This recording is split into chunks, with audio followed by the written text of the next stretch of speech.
कविभिरीडितं कल्मषापहं श्रवणमङ्गलं श्रीमदाततं भुवि गृह्णन्ति ये भूरिदा जनाः. The nectar of thy words revives the scorched spirit of human beings. They purify the sinner and are the life of the holy. To hear them itself is auspicious and peace-generating. They are the real givers who spread thy name far and wide. Welcome to today's scriptures class. It's online only, and it's so wonderful that we are meeting through this electronic media. You are able to see me. I am able to see you in my mind as we do scripture class. And as it is said, it's more far and wide, it's spread because of this online getting together. Today's scripture is the Gospel of Sri Ramakrishna. And we are continuing the chapter Instruction to Vaishnavas and Brahmos. This was recorded on November 26, 1883. It is the last paragraph on page 314. Let us see what the beautiful and sweet words that comes from the mouth of the masters in conversation with the devotees of God. Master, let me tell you one thing, Vijay. Don't trust a sadhu if he keeps bag and baggage with him and a bundle of clothes with many knots. I have seen such sadhus under the banyan tree in the Panchavati. 2 or 3 of them were seated there. One was peeking over lentils. Some were sewing their clothes, and all were gossiping about a feast they had enjoyed in a rich man's house. They said among themselves, that rich man spent 100,000 rupees on the feast and fed the sadhus sumptuously with cake, sweets and many such delicious things. All laugh. Sri Ramakrishna's way of describing an anecdote and the words he used was very humorous. People used to enjoy it.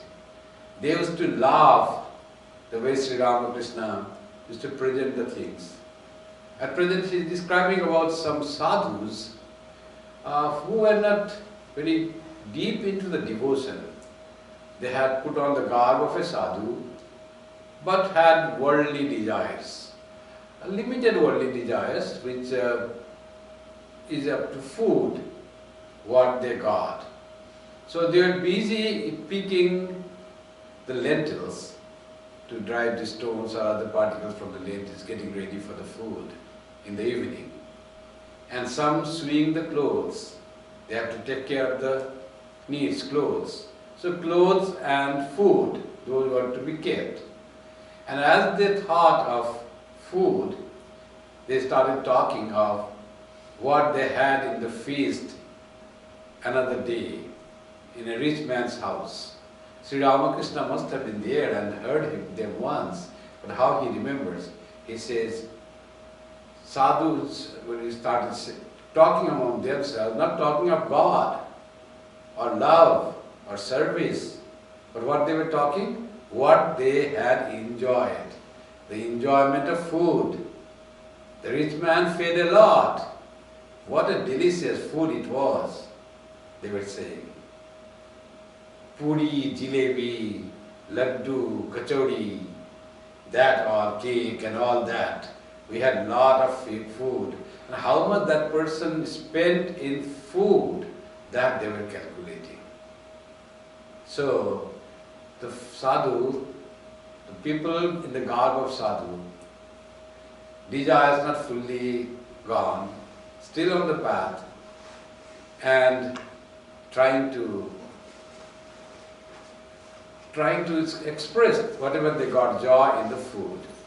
And it was humorous to listen that sadhus can be like this. So there are many sadhus. That's why in one of the verses it says, Sadhavo nahi sarvatra mauktikam na gaje gaje. Not that you find sadhus everywhere. Real sadhu has to be known. That's why Sri Ramakrishna says, how to recognize a true holy person. He says, once if anyone doesn't have renunciation and possesses things and is attached to the things that he possesses, so consider him to be yet to become a true sadhu. And he gives those who have bags and baggage, they always have big bag they carry. They are not fully dependent on what God provides, but take care of how they will have some possession. And also they have many knots in the cloth. That is, in their dhoti or in their uttariya, they had some things they got and they made a knot with the things there. Some dal, some rice, something they would put in the knots, some food. So many knots on the cloth. So possessing the thing. That Sri Ramakrishna said, don't believe in such a sadhu as a holy man. They still have desire to possess. The attachment towards the things have not gone. And what we find in Sri Ramakrishna's case, Sri Ramakrishna could not possess anything. He could not carry anything from a devotee's house. That was Sri Ramakrishna's attitude. Not only that, once Gopalirma had gone to visit some place with Sri Ramakrishna had also gone. And to Gopalirma, they gave some food to carry to her home. The old lady, out of respect for the host, she carried that. Sri Ramakrishna saw, and Gopalirma was a person who had realized Krishna in her life. Krishna had revealed to her. And Sri Ramakrishna was very annoyed and he admonished Gopalirma, why are you carrying with you? Sadhus should not carry anything. You are, though a householder, but you are a sadhu par excellence because you live in Sri Krishna. If you don't carry, Sri Krishna will carry. Yoga kshemam vahamyaham, says Sri Krishna. I will carry what you need. I will protect what you have. Why you have to carry for yourself? And Gopalirma was really very sad for that. She came to Holy Mother in Dakshineshwar and started crying that she was rebuked by Sri Ramakrishna for carrying food with her, which her hosts have given. And out of respect for the hosts, generosity, she couldn't say no and she was carrying.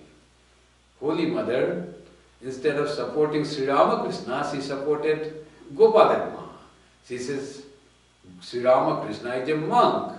He doesn't have to worry for anything. Everything comes to him.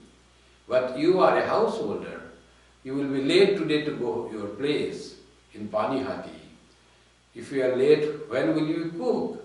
So something they have given to you, it's fine, you have brought. She superseded Sri Ramakrishna and supported Gopalirma and Gopalirma was relieved that Holy Mother supported whatever had been done by me in carrying food. Sri Ramakrishna was so strict that sadhus should not carry anything, should not have knots in their cloth, should not have bags and baggage. They should be depending on God. That's what the one character of sadhu. That sadhu should be perfectly, he should renounce the things and practice detachment towards the things. That's what Sri Ramakrishna said. And the way he said was a very humorous way and everyone are laughing. Vijay now he says, it is true, sir, I have seen such sadhus at Gaya. They are called the Lotawala sadhus of Gaya. Lotawala, footnote says, sadhus carrying water pots. So many sadhus carry water pots. That was the tradition. They used to carry one kamandalu. Just kamandalu they used to have. And sadhu used to move. But Lotawala sadhu, they used to carry some brass pots in which they could put food, they could put water, they could, like that was the term. The sadhus, real sadhus, do not have anything. But those who carry at least lotas, they are called Lotawala sadhus, means they possess something. So that in Gaya, Vijay has seen such sadhus, and they were not highly respected because of possession. The society respects sadhus very much. Why do they respect? Because they are fully given to God. God realization, depending on God. That is the urge of the soul of every human being, householder or monk. That God is the truth, He provides for us, and we should fully depend on God. Somehow it doesn't, householders can't practice that, but urge in the heart, very heart is that I should depend on God and God provides me. That knowledge is there, but that is not made into practice because of various reasons. They have to depend not only on the things of the world, not only for themselves, but for their family, children, wife, parents. So all they need the things. But urge is there, yes, God is there and He provides. So when they find monks who are fully dependent on God and do not possess anything, there comes respect for such person, for those who renounce, those who are fully dependent on God, those who are merged in the thought of God. All this whole humanity respects such persons because that is the depth of the heart of everyone, that there is God who provides for us. Master, to Vijay, when love of God is awakened, work drops away of itself. If God makes some men work, let them work. It is now time for you to give up everything. Renounce all and say, O mind, may you and I alone behold the Mother, letting no one else intrude. Do you see the echo of Jesus here?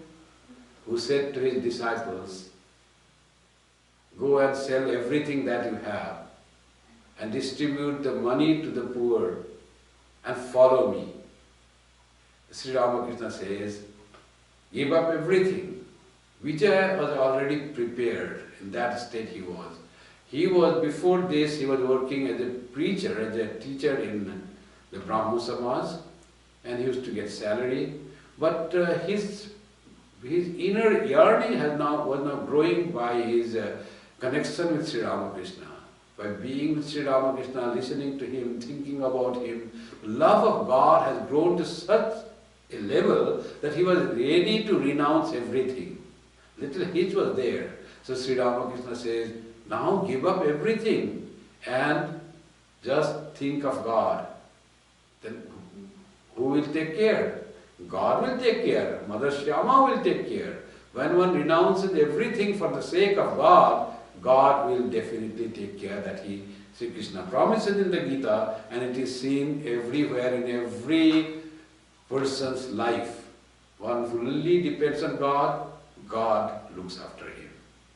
If you don't depend on God fully from your heart and say, I depend on God, God does for me, yet you keep the things, then it becomes the story of the person who was repeating the name of God, and yet was pulling his cloth up while walking, trying to walk on the river, seeing a milkmaid. So she said, O Brahmin, why do you pull your cloth up if you have faith in the name of God?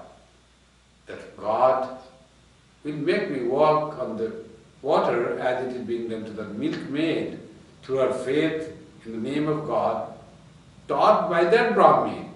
That if you repeat the name of God and walk on the water, because there is nothing, then you may be able to, by the grace of God, you can walk on the water. And when milkmaid reported that to the Brahmin, how did you come? He asked the milkmaid.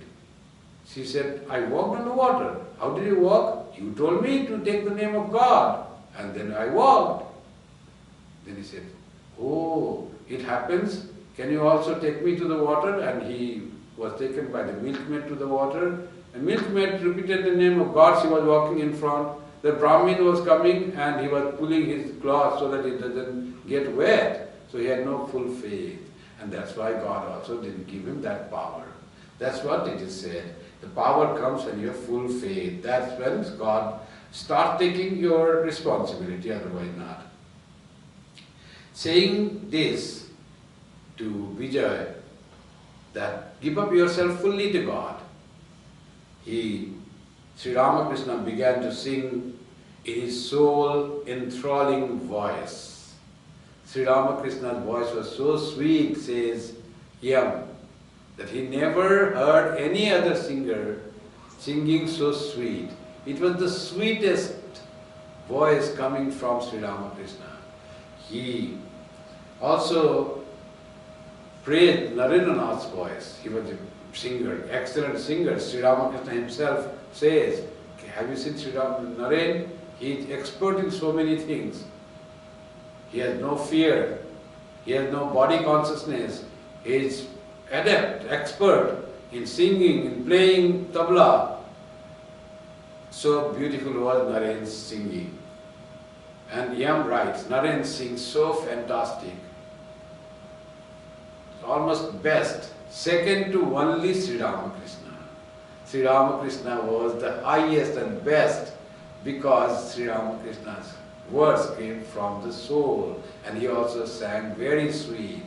So in his soul enthralling voice, that's what Sri Ramakrishna is singing. That's what Yam felt. What was the song? Yam writes the full song. Cherish my precious Mother Shyama, tenderly within, O mind. May you and I alone behold her, letting no one else intrude.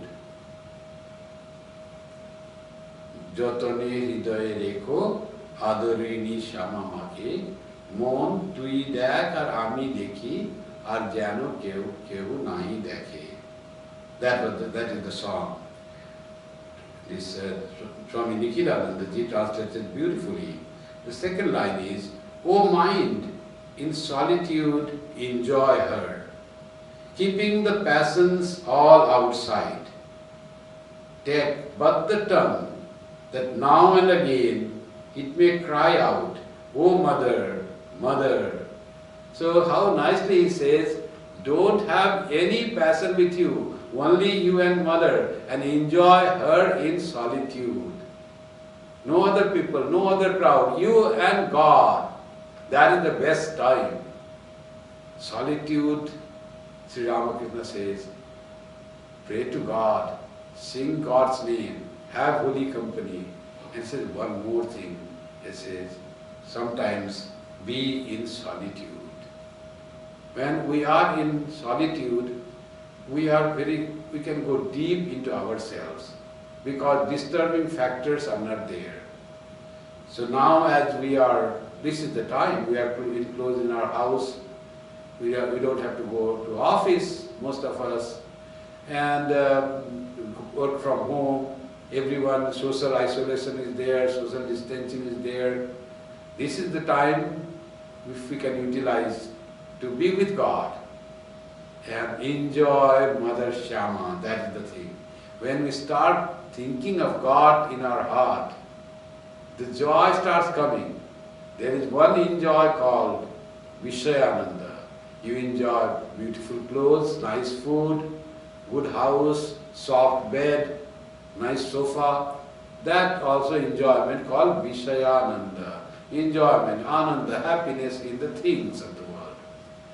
There is higher enjoyment, higher joy called Bhajanananda.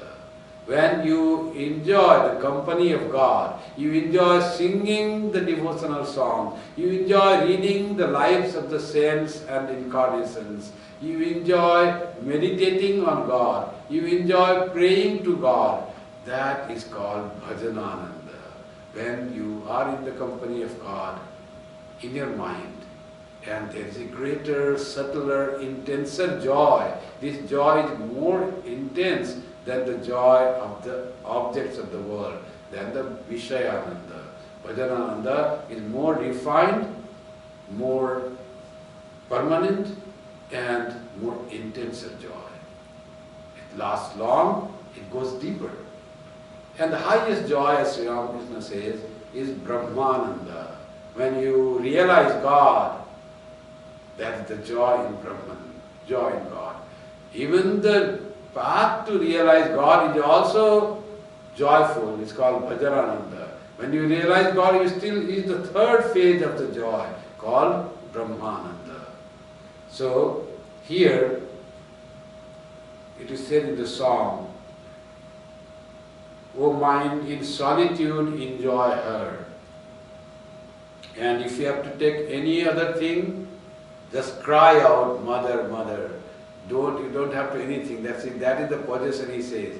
Tongue speaking something. If you want to speak out something, just repeat the name of God. That is also joyful. Repeating the name of God in your mind is joyful. And when you are full, then you can sing the glory of God outside. So Chaitanya Mahaprabhu used to be like that. It is called Vajjadasha, when he used to come to the world and sing the glory of God and shed tears and dance in the name of God. That is also this joy, Vajjadasha. Then what's the third paragraph of the song? Suffer no breath of base desire to enter and approach us there, but with true knowledge stand and guard, alert and watchful evermore. For a sadhaka, this alertness is very important.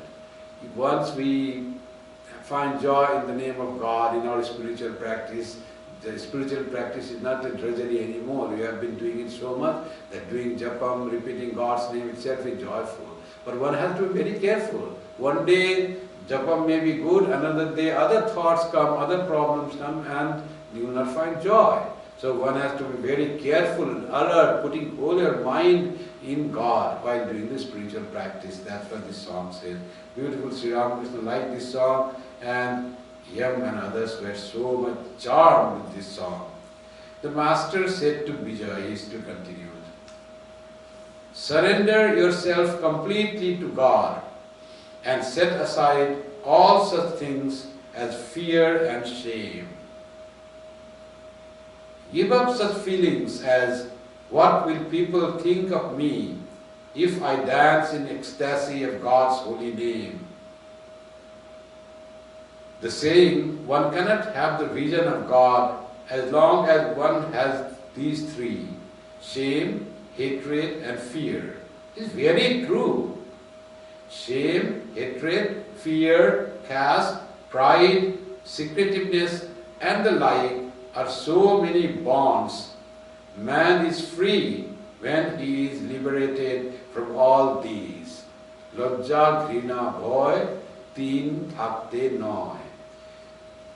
Teen thakte noy means if these three are there, you do not achieve the thing. What do you not achieve? Your love for God is diminished. There is obstruction. So give up shame, hatred and fear. How must be Vijay, can you think? Vijay would be how height he must have reached.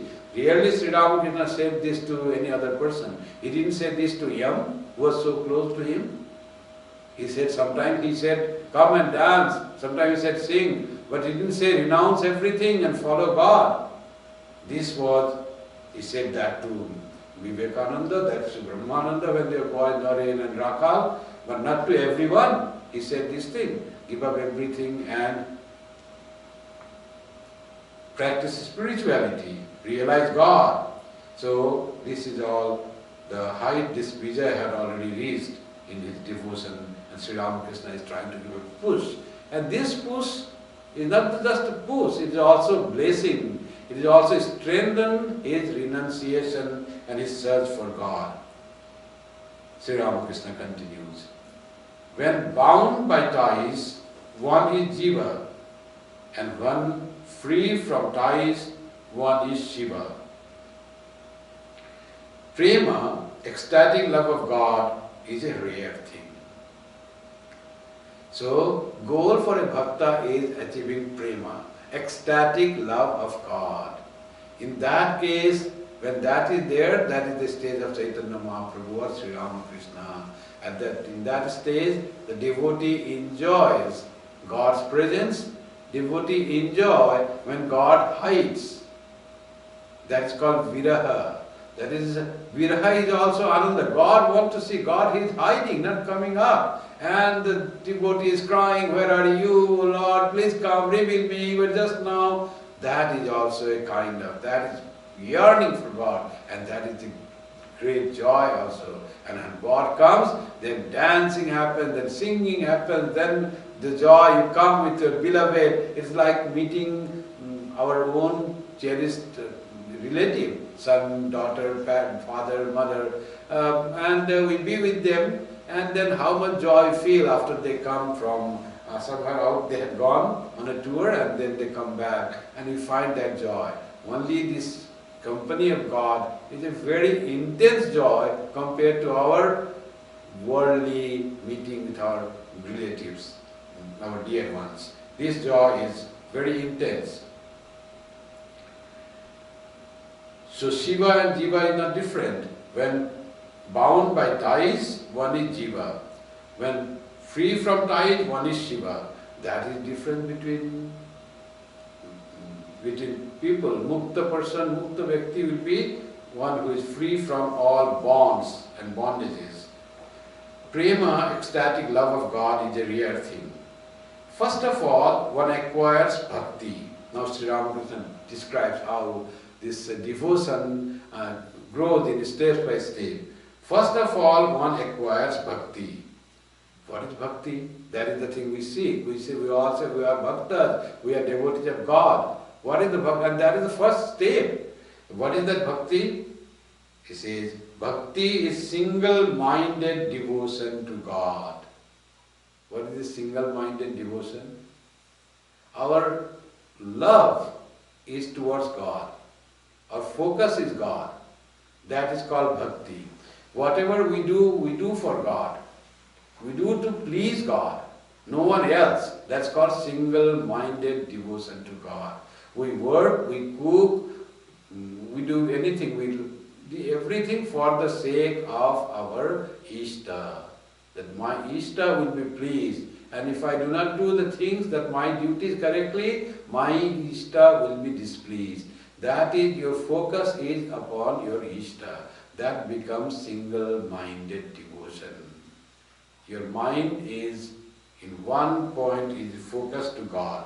That is a bhakta. To become bhakta itself is so difficult. Our mind is scattered so many things. Our love has been to so many things that all that love has to focus to God, and through God we will love others. We love our relations, our friends, our neighbors through God. That is to say that we will try to feel that God is present in my son and daughter, in my father and mother, in my neighbor and colleague. There is God's presence. You will see Ishta everywhere. And when your love is for God present in your people, dear ones, then you are going towards one-pointed devotion. That becomes bhakti.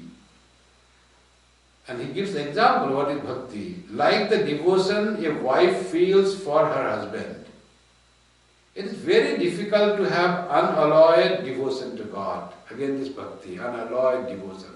Abhyavicharini bhakti, that's what it is called in the Gita. The term is abhyavicharini, unalloyed, pure, not impure. That is called abhyavicharini bhakti. One-pointed. Through such devotion, one's mind and soul merge in him. So it is all you think of your Ishta, the form of God you like, the idea of God that you have, that, you always think of that. That is called abhyavicharini. What is bhevichara? When you are not pure, that's called bhevichara. You think of this thing also, you think of that. You have love for this, you have love for that. You don't have love only for God. You love money, you love food, you love things, and also you love God. That people say, there was an advertisement that we make this, we make that, and we help in football. Also we make steel. But that was to say, other than it was a steel factory, still producing factory in India, they have that advertisement. Meaning that we, besides making steel, we do so many things in society. But they were put in that way, that we do so many things and also we make steel, as if making steel was secondary thing. But it was not that. Still making was main thing, but they will do so many social service. But here, when we have so many things, and one of them is God, as Sri Ramakrishna, as Swami Vivekananda later said, oh, you have many things in your house. You have sofa and chair, nice chandelier and Japanese vase. And so to add that, you have little photo of Jesus and little devotion prayer on Sunday, just to add to your lifestyle. So God becomes one part of your living. It is a lifestyle it becomes. That becomes bhevicharini. That becomes impure love for God. Because you love so many things other than God. You are attached to so many things other than God. Only attachment to God is my priority. That becomes abhyavicharini bhakti. That becomes the pure love for God. Unalloyed devotion to God. And he gives the example, devotion a wife feels for her husband. So no one else. For me, one man is my husband. There is no other person in my life. That's what the chaste wife will say. So that's Sri Ramakrishna gives the example. Same for the husband, because it's one example said that chaste wife will think for no other man. The same for man also, husband also. He will feel same towards his wife. There's his love for his wife. No other woman thought comes in his mind. So that is the example of devotion as Sri Ramakrishna gives from our example. Sri Ramakrishna always tries to give example from our daily life so that it can be understood for the people. If we say love of Radha for Krishna or love of Hanuman for Rama, so it will be difficult. How Hanuman loved Rama, you don't know. Hanuman's love for Rama was great, but we are not Hanuman. But we are, in household, we are husband and wife. So you know how much you love your husband, how much pure love you have for your wife. So that's why he gives the example, so that bhakti can be understood, that sort of love. Now, this was bhakti. Then, when that bhakti matures, then you go to the second step. Then comes bhava, intense love. Through bhava, a man becomes speechless. His nerve currents are still. Kumbhaka comes by itself. It is like the case of a man whose breath and speech stop when he fires a gun. Again another example. You see, how can bhava be there? You see, this bhava is like being deep into a feeling. Bhava, when there is there, you forget everything surrounding. Like when Arjuna was asked by Drona, when he asked Drona to shoot the eye of a bird, and Drona asked, "Do you see the tree?" He said, "No." "Do you see the bird, that wooden bird in the tree that I put?" He said, "No." "Then what do you see?" "I see only the eye of the bird." So focus, total focus on God, forgetting everything. Everything becomes oblivion, only thinking of God. So like the breath stops when you are going to fire. Sri Ramakrishna gives like this bhava example, when you are catching a fish through an angle, then also you don't think anything. And he gives so wonderful examples. One person was coming and asked, "Which is the way to the village?" One person who was fishing. And that person didn't say, we kept quiet, and the person who asked, he went ahead. Then he got a fish, and he got the fish, and then he said, "Oh, hello, come, what were you asking?" He said, "I was asking the path to go to that village, but you didn't reply to me. Why are you calling back me now?" He said, "You know, that time the fish had caught the hook, it was on the hook, so I was ready to catch, my full attention was on that. I was not able to talk or reply to anything. So that is called bhava. When one's breath stops, nothing else, you are fully immersed in that intense love. First one was love of God, now it is the intense love of God, when you are totally into that bhava. The bhava of the... Bhava also means thought, your ideas. Idea also called bhava, what type of bhava you have. So that is also called bhava. But in bhakti, bhava means intenser love is called bhava. His nerve currents are stilled. Kumbhaka comes by itself. No pranayama is needed. Kumbhaka, breath stops because he is in intense love of God. But prema, ecstatic love, is an extremely rare thing. Prema doesn't have to everyone. Chaitanya had that love. When one has prema, one forgets all outer things. One forgets the world. One even forgets one's own body, which is so dear to a man. That is the prema.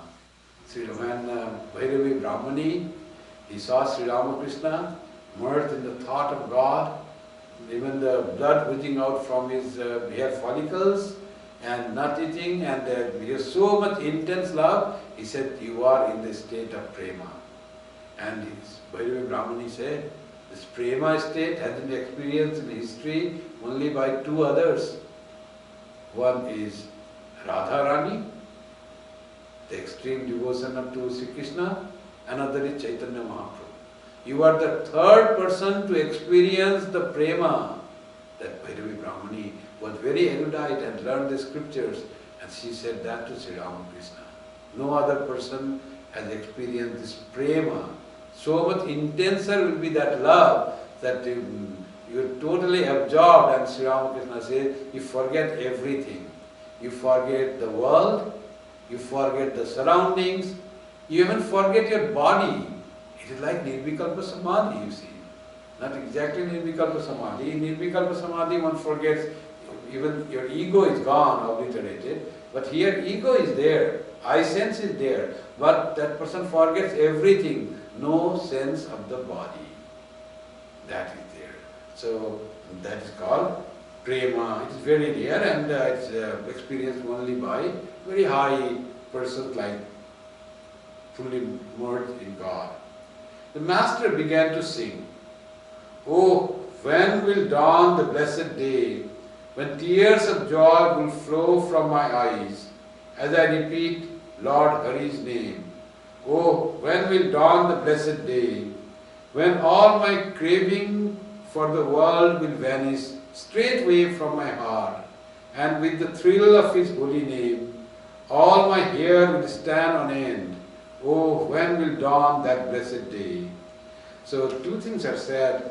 When I will fully enjoy Lord's name with tears flowing from my eyes, that will come only when our craving, our desire for world will go. So this is together it comes. Our desire and attraction for the worldly things become less and less, and our love and attraction and attachment to God increases. The attachment is there. Earlier, before you realize God, our attachment is to the things of the world, to the relations, and then when our devotion matures, that very attachment goes towards God, and tears flow from the eyes. Here stand on the end repeating God's name, and you feel so much joy in your heart, because and he says, my cravings should go away. So what happens in our case, we give more importance to, more value to the things of the world than they are. We exaggerate the value of the things of the world. Anything. You see, metal, silver, gold, the things of the world, couch and the chandelier or the house or the car. You give very much value to the things and you get attached to it. Then it really is. The things are, when it is needed, that's fine. But when you start giving the value, how big is the house, how wonderful, beautiful is the house, or how nice is the car, if you start seeing and start saying that, that means you are getting attached to the things of the world.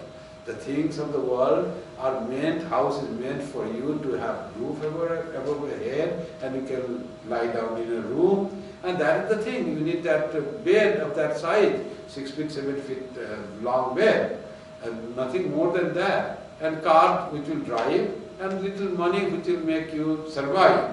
But money has to be given more. If you give more value than it is needed, then you start collecting money, bank balance increasing, stock market going high, and like that. It is not needed. Why do you need so much money? Why do you need billions of dollars? And there is no, when you get even those, there is no real happiness. And always there is fear. What happens if my money will become less? Stock market crashes. What happens to that? What happens if thief come and break my house? What happens if there is a scratch in my new car, Mercedes car? So all there is fear that, joy for the moment, and attachment to the things of the world are like that. But when one is attached to God and has stopped the craving for the world, then there is unsullied bliss, and there is great joy, real joy that cannot be taken away. So the talk of the divine things was proceeding when some invited Brahmo devotees entered the room. There were among them a few pandits and high government officials. Sri Ramakrishna had said that bhava stills the nerve current of the devotee. He continued. When Arjuna was about to shoot at the target, the eye of a fish, his eyes were fixed on the eye of the fish and on nothing else. He didn't even notice any part of the fish except the eye. In such a state, the breathing stops and one experiences kumbhaka. Again, like the shooting, full aim, full attention. And this full attention is on God. Mind not diverting to anything else. When I will get my food, maybe another person has come here, what is there in the room, what program going on, nothing. Full attention to God and enjoy God without thinking anything, no other worries. So, the example is, he said about the bhava, about when one person is going to shoot. That time is also fired the gun. That time is also one has experienced the kumbhaka, and another is Arjuna's example when he experiences kumbhaka, fully fixed mind.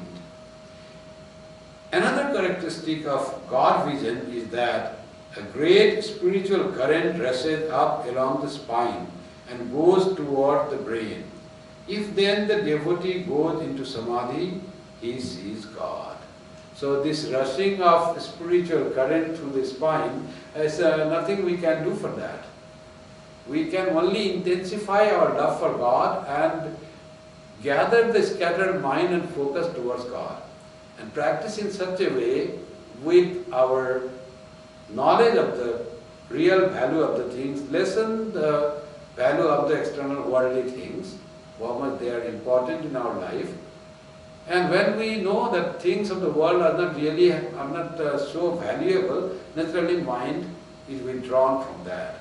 When mind is not attracted by the world, then naturally it will flow towards God. The more it flows towards God, more our devotion intensifies, or kumbhaka happens. And that bhava happens. Bhava, mahabhava. But to realize God, Sri Ramakrishna says, spiritual current passes through the spine and it goes to the head, and then you realize God. It just says how the God realization is, but we can do nothing for God realization. That's why the grace of God comes in that state. When grace of God happens, then this breathing, that spiritual current going up, that happens automatically.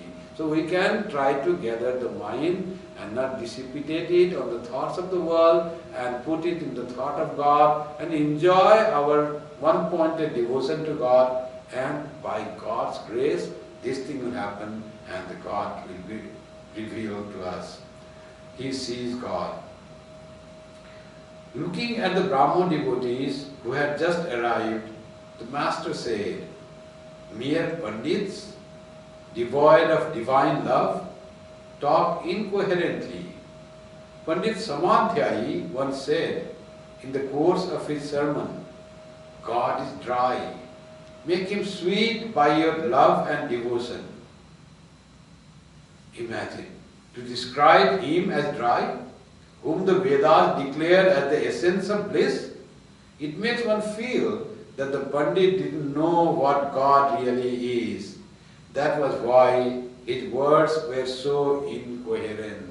It doesn't tally with the God is always the attraction and joy. Raso Vaisa, it is rasa, it is bliss, it is anandamaya. And here is Samadhi says God is not is dry. You can, with your devotion, it will become joyful. As if God needs something to make joyful. God by its nature is joyful.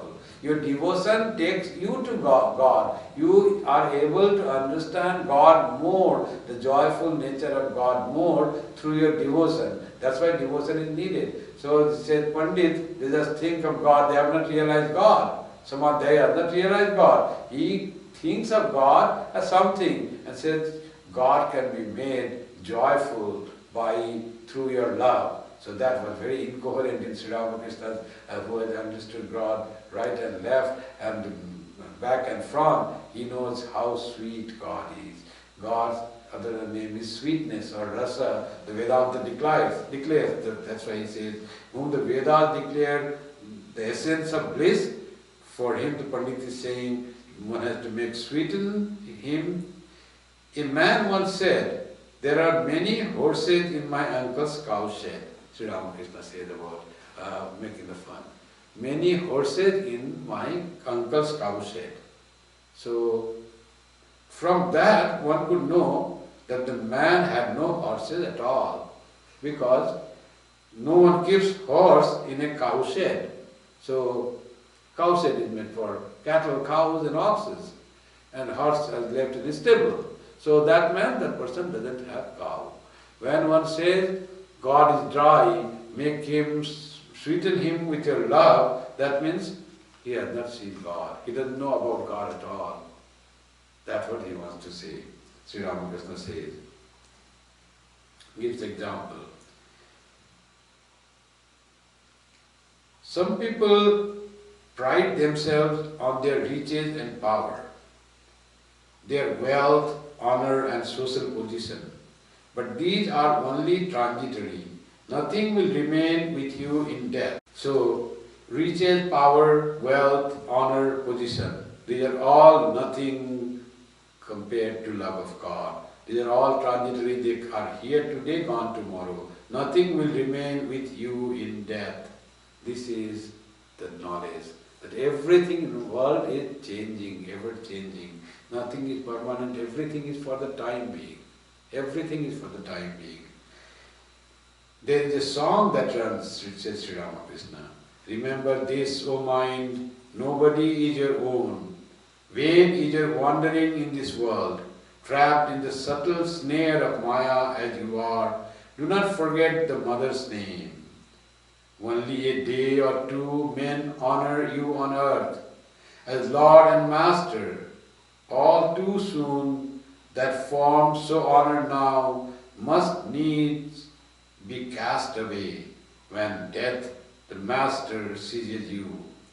Even your beloved wife, for whom while yet you live, you fret yourself almost to death, will not go with you then. She too will say farewell and shun your corpse as an evil thing. So he says about Vairagya, how can we have Vairagya from the things, from the beings, from relationships, that everything in this world is temporary and transient, nothing remains. So hold on to that, that is permanent, that is not transient, and that we call God. Hold on to God, that alone is permanent. Everything in the world is transient, changing, nothing remains, nothing goes with us. Sri Ramakrishna song, he said that beautifully about the nature of the world. And he explains now. One must not be proud of one's money. Very profound thing. People are get very arrogant because when they have money. Once Sri Ramakrishna was going, and one person he met, Sri Ramakrishna met, and who had met him, he used to come to Dakshineshwar, and he said, "Hello, Chatterjee, how you are?" And he said to Hridaya, "Hridaya, this person has money now." He used to say to revere Sri Ramakrishna. Now he's not revering, not even saying Thakur. He's saying, "Hello Chatterjee, how you are?" So, and it was found that he had money. The arrogance comes with money. It's a great thing that brings us pride. And when pride comes with you increases, money increases in bank, pride increases in our mind. And when this pride increases, it takes you down. You cease to be a lesser of a person that you were. So you become degraded. Money increases, you become degraded. So that is one danger of if we have more money than you need. Money can be needed. Sri Ramakrishna also says, money, what you can do, you can utilize it for the service of people, for sadhu seva, for poor you feed, you support the needy. That is the purpose of money. If you do that, earn a lot of money. You spend money in good cause, lot of money you spend money, and never consider yourself to the owner of money. Money should be flowing, they say. Don't stagnate money. Money is like a river, like a water. If it is stagnated and remains, it will create harm, it will become foul, smell will come from it. Money, let money come through you, and let it be spent in good causes. Let more come, more spend in the good causes. Then money is good. Then you don't have pride also of the money. Thing is being done, God provides, and it is spent in a good cause of the service. In that way, money is useful. Otherwise, if you say, I possess this money, then it begets pride. One must not be proud of one's money. If you say that you are rich, then one can remind you that there are richer men than you, and others richer still, and so on. People take pride that, oh, this is the richest person, his name came or my name came in Forbes magazine or some magazine is there. Richest person in the world is this, and become so happy. Next month it changes. Another person becomes richer. Then you feel sad. Oh, that person has become richer than me. And what you will do by just being a richest person in the world? What does it matter? You eat same food, you live in the same house, you are the same person. Just this arrogance and pride coming, just you think you have become famous. You don't become famous, because after 1 month another person will become famous. After that, third person will become famous. That Sri Ramakrishna builds it, treats it here.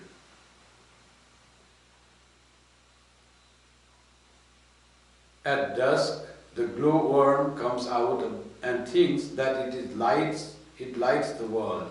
So he gives the example of how these different things are superseded by still more glorious things, and gives a beautiful example. Like the rich person, one becomes rich, another becomes richer, another becomes still richer. Like that here he gives from the daily natural experience, the glowworm, night happens, sunset, and glowworm. And they say, we give light to the world. Little light, but that is the only source.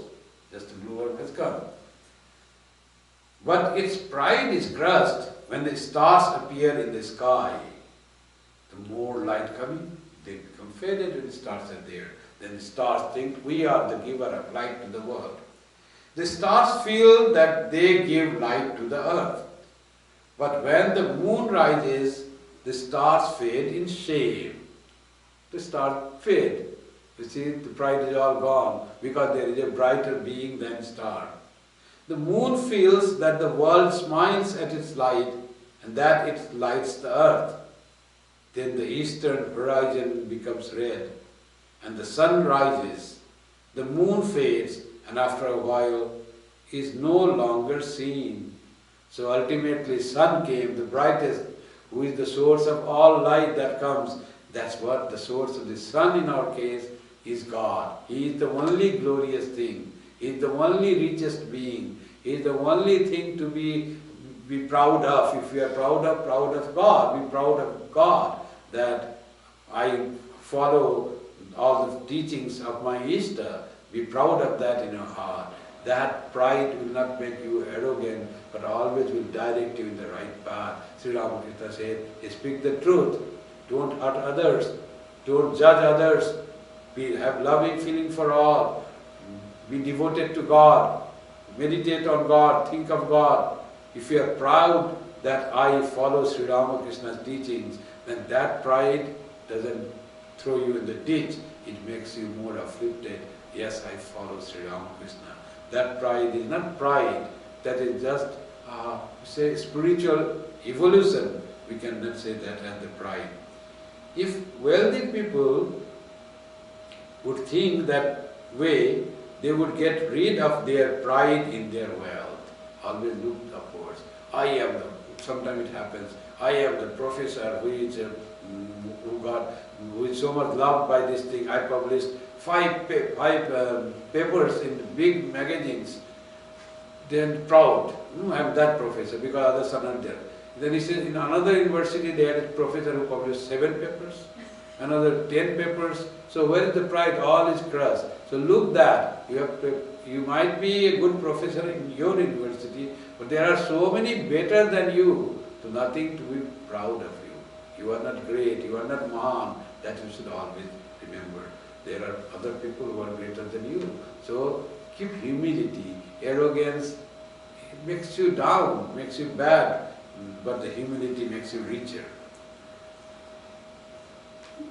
Manilal had provided a sumptuous feast in celebration of the festival. He entertained the master and the other guests with great love and attention. It was late at night when they returned to their homes.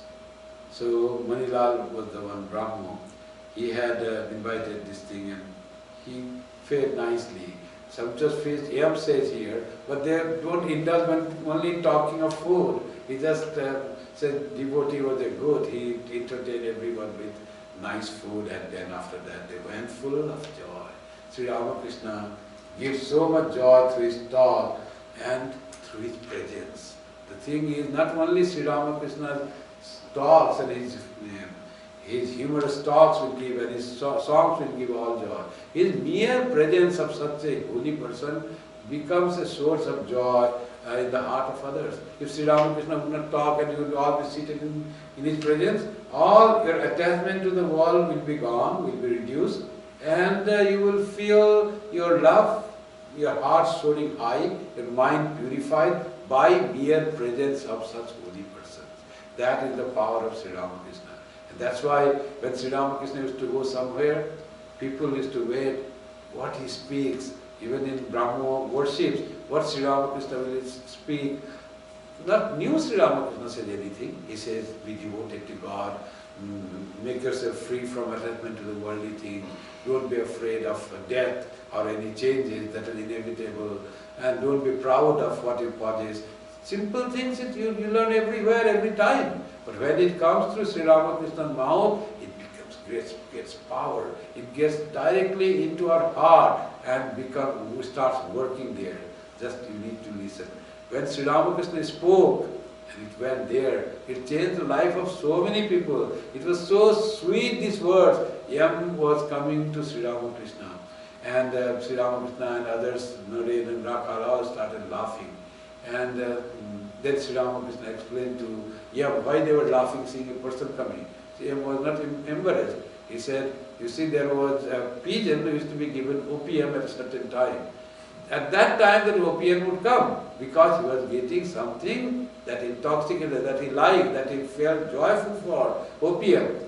So you also come to listen to me, come to me because you feel that attraction.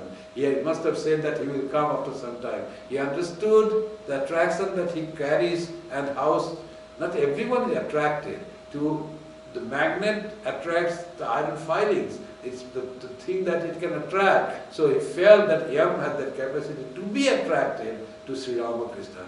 That's why he says Sri Ramakrishna must have told them. And when he came in time, all started laughing, rolling on the ground. Yes, he comes here. Sri Ramakrishna was also very happy. Yam was happy. Like that thing happens. When holy person like that, now we don't have physical presence of Sri Ramakrishna. There's not many of us.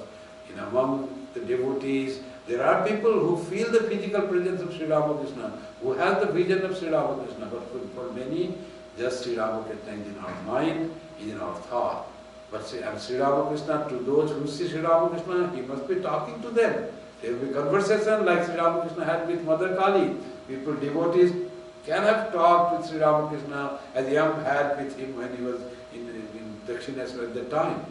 But for us, who do not have physical revelation of Sri Ramakrishna, the best is to read his conversation, his talk, his teachings, and feel that he is talking, feel his presence, and feel that it is Sri Ramakrishna's speech that is coming from the Kathamrita or the Gospel or Vachanamrita, whatever you read in any language. And that is being in the holy presence of Sri Ramakrishna.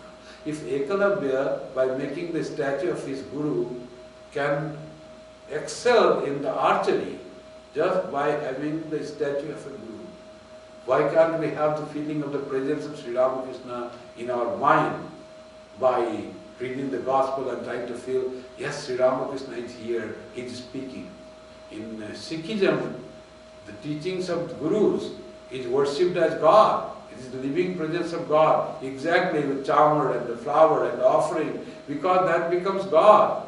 Here, the Gospel becomes living presence of God. That's why this is the Bengali song called, it says, Bani Rupe Rahiyacho. So, Murati Dhari. You have your image, your presence in the form of your sayings, your words. That is verily your form. So Sri Ramakrishna remains in the book. That's why we revere books so much. We put our forehead to the book, we cover it with nice clothes, because here is the presence of Sri Ramakrishna through his words. And when we start reading his words, he starts not reading, he starts speaking to us. And not only he starts speaking, then you can feel the presence of Sri Ramakrishna in our lives. Not only during reading, the joy that we feel the presence of Sri Ramakrishna when we read through his word, through his teachings, or through his life, that remains after that also for a long time. Just that is the meditation, it becomes on Sri Ramakrishna. So with this, we close our today's the Gospel of Sri Ramakrishna. See you next time. Om Shanti Shanti Shanti Hari Om Tat Sat Sri Ramakrishna Arpanamastu Jananim Sharadam Devim Ramakrishnan Jagat Guru Pada Padme Tayo Shritva Pranamami Guru. My namaskar to you all who are watching it on a phone or on a TVs. See you next time. Have a wonderful time and just be in the thought of God. That is my prayer, and enjoy the time. No sadness, no worry, no anxiety. All will go away. The fear of COVID will go away if Sri Ramakrishna is with you. Thank you.